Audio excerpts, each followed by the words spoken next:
नमस्कार, आप देख रहे हैं बीके न्यूज। मैं रमाशंकर दिल्ली से और हमारे साथ तमाम वो लोग हैं जो लगातार पुरानी पेंशन को लेकर आए दिन कहीं ना कहीं धरना प्रदर्शन पूरे देश में होता रहता है।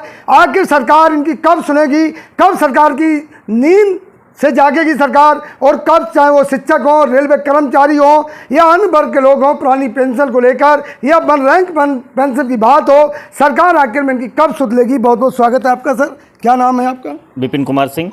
सिंह साहब, क्या क्या समस्याएं आपकी? हमारी केवल एक ही मांग है, पुरानी पेंशन बहाली। पुरानी पेंशन बहाली संयुक्त मोर्चा NGC के तहत करीब 200 संगठनों ने एक संयुक्त मंच पर घोषणा की कि हम 10 अगस्त को नई दिल्ली में एक धरना करेंगे। आज लगभग 3 लाख कर्मचारी, शिक्षक रामलीला मैदान में आया और पूरे देश में आज पुरानी पेंशन एक जन अभियान बन चुका है। क्या कारण है? कई बार आवाज़ आप लोग उठा चुके हैं, कई बार धरना प्रदर्शन हो चुके हैं, लेकिन पुरानी पेंशन के नाम पर सरकार क्यों नहीं सुन रही आप लोगों की? ये सरकार की हठधर्मिता है। सरकार निरंकुश है, ये सुनना नहीं चाहती है। जबकि विपक्ष में जो गैर बीजेपी सरकारें हैं वो पेंशन दे रही हैं। आज हम लगातार 6 राज्यों में पेंशन बहाल करा ले गए, लेकिन ये जो है अपनी केवल हठधर्मिता के कारण ये नहीं सुन रही हैं। इनको कर्मचारियों को कोई पीड़ा इनको नहीं आती है। कितने भी कर्मचारी हमारे कोरोना काल में ख़त्म हो गए, उनको पेंशन के नाम पर केवल 500 रुपये, 800 रुपये, 1200 रुपये मिलती है जो। और ये जो हमारा पैसा है, ये टोटल पैसा उद्योगपतियों को लगवाते हैं। एक दिन आएगा, जिस तरह से आपने देखा कि आज सहारा के पैसे का जो है घोटाला हो गया, जनता परेशान है, इसी तरह से NPS का इससे बड़ा घोटाला होगा और कर्मचारी ठगा का ठगा रह जाएगा जो। लेकिन बात तो सबके साथ और सबके विकास की हुई थी, तो सबका साथ सबका विकास कहाँ हुआ जो है? कर्मचारियों का कोई विकास नहीं हुआ। अभी तक हमारा तय था कि हर 10 साल पे हमारा जो है कमीशन बनेगा, वेतन आयोग बनेगा। इन्होंने वो भी उस दिन जो है अपने संसद सत्र में इनकार कर दिया कि हमारा 8वां पे कमीशन लाने का कोई इरादा नहीं है। ये लगातार कर्मचारियों को जो है प्रताड़ित करने की योजना है। जबकि कोई पेंशन हम इनसे भीख नहीं मांग रहे हैं। हम 60 साल की सेवा करते हैं, 5 साल की सेवा करते हैं, अब उसके बाद हमें सम्मान से जीने का हक है।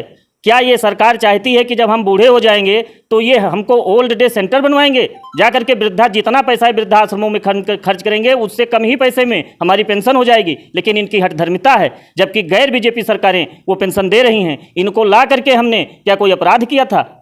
तो साथियों, ये वही लोग हैं जो कि लगातार सेवा करते हैं, चाहे वो देश की सेवा हो, शिक्षा के क्षेत्र में सेवा हो, लेकिन वहीं कोई जब नेता 3-3 बार, 4-4 बार और 10-10 बार की पेंशन लेता है, तो आप लोगों के साथ ये गैर जो है क्यों हो रहा है?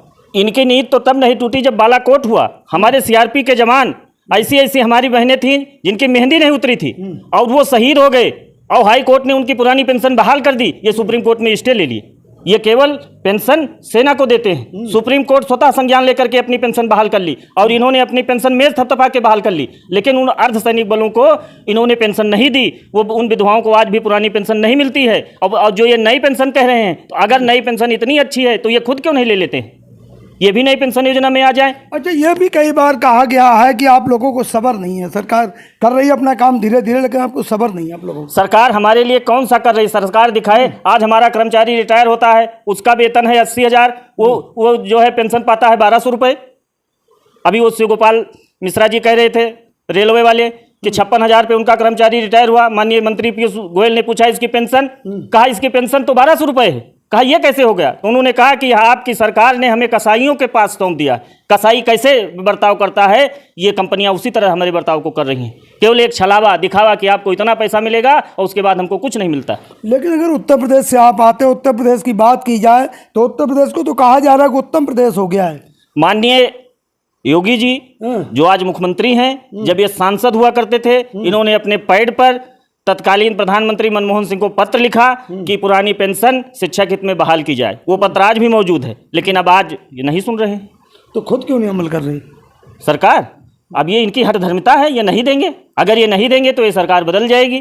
कर्मचारी अपना रास्ता चुन चुका है। आपने जो है हिमाचल का चुनाव देखा, आपने कर्नाटक का चुनाव देखा, आने वाले जितने भी चुनाव हैं कर्मचारियों ने अब तय कर लिया है। और ये एक जन आंदोलन है। जो हम लोग चाहते थे कि ये जन आंदोलन बने, क्योंकि पूरे जो हमारे समाज के बच्चे पढ़ रहे हैं वो सरकारी नौकरियों में, जब उनको पेंशन ही नहीं मिलेगी तो नौकरी करके क्या करेंगे जो। लेकिन तमाम आंदोलन होते हैं, चाहे किसान आंदोलन हो, अन्न आंदोलन हो, आंदोलन में तो आप लोग बड़ी बड़ी बातें करते हो कि हम सरकार को खाड़ फेंकेंगे, सरकार दोबारा नहीं आएगी, लेकिन आती वहीं भाजपा आती जहां आप लोग विरोध करते हैं, चाहे वो उत्तर प्रदेश हो चाहे कोई अन्य प्रदेश हो। ऐसा नहीं है। अब आपने देखा होगा कि जो है हिमाचल, पंजाब, कर्नाटक में सरकारें बदल चुकी हैं। अब निश्चित रूप से हमारा कर्मचारी, अगर इन्होंने पेंशन देने की बात जैसे आज हमारे यहाँ तय हुआ है आंदोलन के बाद, अगर ये आज हमारी बातों को नहीं मानते हैं तो 21 नवंबर पर हम पूरे भारत में अपने संयुक्त मंच के तरह आंदोलन पर चले जाएंगे, काम बंद कर देंगे। उसके बाद भी नहीं मानेंगे तो जो रास्ता, हमारा कर्मचारी कभी भी सरकार राजनीतिक संगठन नहीं बनाया, हमने कभी भी राजनीतिक संगठन नहीं बनाया, हम तो केवल अपने हक की लड़ाई लड़ते हैं। लेकिन अगर ये मजबूर करेंगे कि हम राजनीतिक संगठन बने, हम राजनीतिक संगठनों के साथ जाएं, तो हमें वही करना होगा, क्योंकि हमारा बुढ़ापा है। हमारे बुढ़ापे में पेंशन इनसे भीख नहीं, पेंशन तो हमें अंग्रेज भी देते थे। पेंशन को, जब हमारे देश में गेहूं नहीं था खाने के लिए तब पेंशन देते थे। आज ये विश्वगुरु बनते हैं, हमको पेंशन नहीं देंगे जो है। कितनी कितनी इनकी जो है अपना 3-3, 4-4, और हमको एक भी नहीं जो है। लेकिन वहीं कोई विधायक और मंत्री सांसद तो कई बार की पेंशन लेते हैं। हाँ, तो ये इनको तो मेज थपथपा के 2 मिनट में ले लेना है। 8वां वेतन आयोग नहीं बनाएंगे और 2 मिनट में अपना 200% भत्ता बढ़ा लेंगे। अभी आपने एक बात कही थी कि कर्मचारी सरकार का बदलाव करेंगे 2024 में, ऐसे तो कहा था। हाँ, अगर नहीं बात मानेंगे तो लगता है आपको कि तुम लोग बहुत कम संख्या में हो, कैसे बदलाव करोगे? हम एक बदलाव निश्चित रूप से होगा, एक जन जागरण चलेगा और उसमें बदलाव निश्चित होगा। आपने कर्नाटक में देखा ना, कर्नाटक, हिमाचल देखा कि बदलाव हुआ कि नहीं बदलाव हुआ। तो इंडिया भारी पड़ेगा एनडीए पे, ऐसा लगता है क्या? अब हम उस बातों को नहीं जानते, हम अपनी मांगों के केवल जानते हैं। तो आपका इंडिया की तरफ है नहीं, इंडिया के हमें इंडिया एनडीए से नहीं लेना है। हम अब बताएं आपसे कि हम कोई राजनीतिक संगठन नहीं चलाते हैं। सत्तारूढ़ पार्टी जब आपको शिकायत है तो कोई दूसरा विकल्प तो होगा आपकी, तो दूसरा जो देगा हम उसको चुनेंगे, जो हमारे हित की बात करेगा हम उसके हित की बात करेंगे। और दूसरे को ऐसे ही वादा कर दिया फिर उसने भी ना किया तब तो उसके खिलाफ भी लड़ा जाएगा। हम तो लड़ने वाले कौन, हम तो सदा संघर्ष करने वाले। वही आंदोलन जी भी आंदोलन ही करते रहेंगे, यही है ना?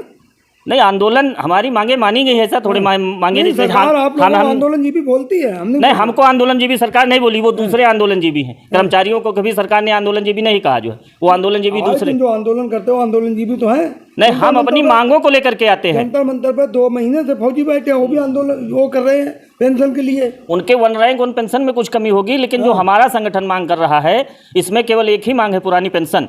लेकिन सरकार ने एक बात कही है कि दिसंबर तक हो सकता है कुछ सोल्यूशन निकले आपको। अब सरकार सोचे तो अच्छी बात है। हमने तो उनको नवंबर तक टाइम दिया है, अगर वो नवंबर तक नहीं करेंगे तो हमारे संगठन ने निर्णय लिया है कि हम हड़ताल पे चले जाएंगे। हम हड़ताल पे जाएंगे, उसके बाद जो निर्णय संगठन का होगा तो संगठन वो देखेगा जो है।